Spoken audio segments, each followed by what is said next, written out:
Bonjour, dans cette vidéo, on va s'intéresser aux notions de PRAMA, PRAMV, chiffre d'affaires net, marge brute, bénéfice net, point mort, etc., etc. En fait, ce sont des petites notions qui posent des problèmes à certains étudiants. Alors, on va essayer de rendre ces choses un peu plus compréhensibles. On espère que le but sera atteint. Alors déjà, le PRAMA et le PRAMV, ça c'est quelque chose qui pose des problèmes à pas mal d'étudiants. Alors déjà, le PRAMA. Le PRAMA, on l'appelle aussi KAMA. C'est le coût de nos achats. Autrement dit, à la question combien t'ont coûté tous les achats de marchandises que tu as effectués durant l'année, eh bien on répond le PRAMA. Le PRAMV, lui, qu'on appelle aussi KMV, répond à une autre question. C'est combien t'ont coûté les marchandises que tu as vendues. Alors là, on ne s'intéresse pas à savoir combien nous ont coûté nos achats, c'est vraiment celles qu'on a vendues, combien elles nous ont coûté. Alors, si on vend exactement les marchandises qu'on a achetées, ni plus ni moins, eh bien, le PRAMA est égal au PRAMV.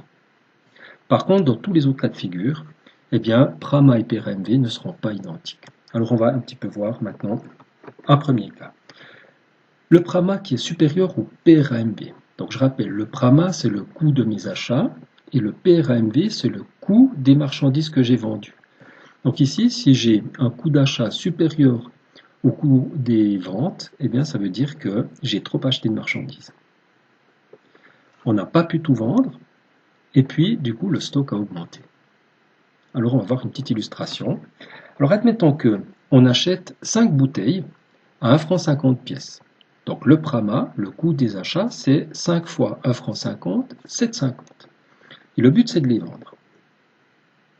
Mais on n'en vend que 3.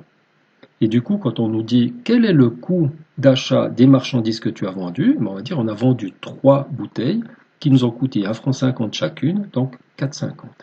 Et où sont passées les 2 autres bouteilles? Eh bien, elles sont dans le stock. Le stock a augmenté de 2 unités, de 3 francs si on parle en valeur. Alors voilà, ici c'est typiquement un cas où on a acheté trop de marchandises par rapport à ce qu'on a pu vendre. Et on voit que le PRAMA correspond à ce que m'ont coûté les 5 bouteilles achetées, et le PRAMV, c'est combien m'ont coûté mes ventes. Vu que j'ai vendu que 3 bouteilles, le PRAMV est plus faible que le PRAMA. Les invendus augmentent le stock.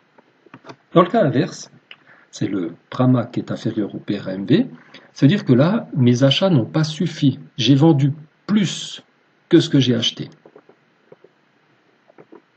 J'ai dû aller chercher dans le stock les marchandises qui m'ont manqué lorsque des clients sont encore arrivés après que j'ai vendu tout ce que j'avais acheté.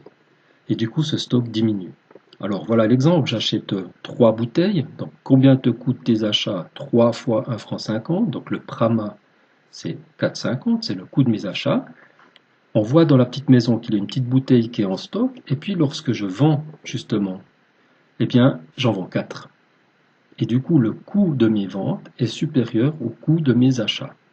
J'ai vendu 4 bouteilles qui m'ont coûté chacune 1,50 franc, PRAMV 6 francs, PRAMA 4,50. Et comment j'ai pu vendre plus que ce que j'avais acheté? Tout simplement en allant chercher ce qui me manquait dans le stock. Et le stock a diminué. Voilà, alors ce PRAMA, PRAMV, en fait, le problème chez les étudiants souvent, c'est qu'ils confondent PRAMV et chiffre d'affaires. Alors le PRAMV, effectivement, ce sont les marchandises vendues, mais ce sont les marchandises exprimées à ce qu'elles m'ont coûté. Alors que le chiffre d'affaires net, c'est les mêmes marchandises, mais exprimées à ce qu'elles m'ont rapporté. Par conséquent, c'est important d'avoir cette notion de PRAMV, d'avoir le montant du PRAMV, car c'est lui qui me permettra de savoir, entre ce que le chiffre d'affaires m'a rapporté et ce que ces marchandises m'ont coûté, quel est le montant de la marge que j'ai gagnée, qu'on appelle la marge brute. Alors voilà, admettons ici que nous ayons une vente de 3 bouteilles. On se pose déjà une première question. Combien est-ce qu'elles m'ont rapporté? Alors, admettons que je les vende 2 francs pièce, j'ai un chiffre d'affaires de 6 francs. Je vais encaisser 6 francs. Et maintenant, c'est important pour moi de savoir combien elles m'avaient coûté ces 3 bouteilles-là. 1 franc 50 pièces, donc mon PRAMV est de 4,50. Et donc, je vais pouvoir dire que ma marge brute, mon bénéfice brut est de 1 franc 50. Alors, c'est vraiment que sur les ventes qu'on va s'intéresser. Qu'on ait acheté beaucoup de bouteilles ou peu de bouteilles, c'est pas important. Le résultat se calcule que sur les quantités vendues, d'où ces notions de chiffre d'affaires net et de PRAMV, qui sont les mêmes bouteilles, mais pas exprimées au même prix. Alors cette marge brute, maintenant, elle va me servir à quoi? Ben, avant tout, elle va me servir à payer les autres frais. Parce que la marge brute, elle a été déterminée en prenant qu'un seul type de frais, c'est le coût des marchandises. Maintenant, il y a encore les salaires, le loyer, les assurances, bref, toutes les autres charges d'exploitation qu'il faudra financer. Donc la marge brute, elle sert d'abord à ça. Si elle n'est pas suffisante, cette marge brute, l'entreprise, elle sera en perte. Alors c'est le cas durant une grande partie de l'année pour certaines entreprises, car la marge brute augmente petit à petit au fur et à mesure que nous vendons des marchandises, mais les frais fixes doivent être quand même payés. Et puis on est en situation de perte très très longtemps, jusqu'au jour où on a suffisamment vendu pour atteindre la zone de bénéfice. Donc ici, l'objectif, c'est vraiment de vendre suffisamment pour obtenir un bénéfice net. Alors, si on prend ici ces cas de figure, on peut imaginer que la marge brute soit plus grande que les frais fixes ou les ACE, ou que les ACE soient plus grands que la marge brute. Bref, on n'arrive pas au même résultat. Alors, si on prend un premier exemple, je vends pour 4, les marchandises m'ont coûté 3, je sors une marge brute de 1, j'ai des frais fixes pour 2, du coup ma marge brute ne couvre pas mes frais fixes, je subis une perte. Donc il faut que je vende plus. Deuxième cas ici, j'ai vendu pour 12, ça m'a coûté 9, je fais une marge brute de 3, qui couvre mes frais fixes qui valent 2, j'ai un bénéfice, je suis en zone de bénéfice.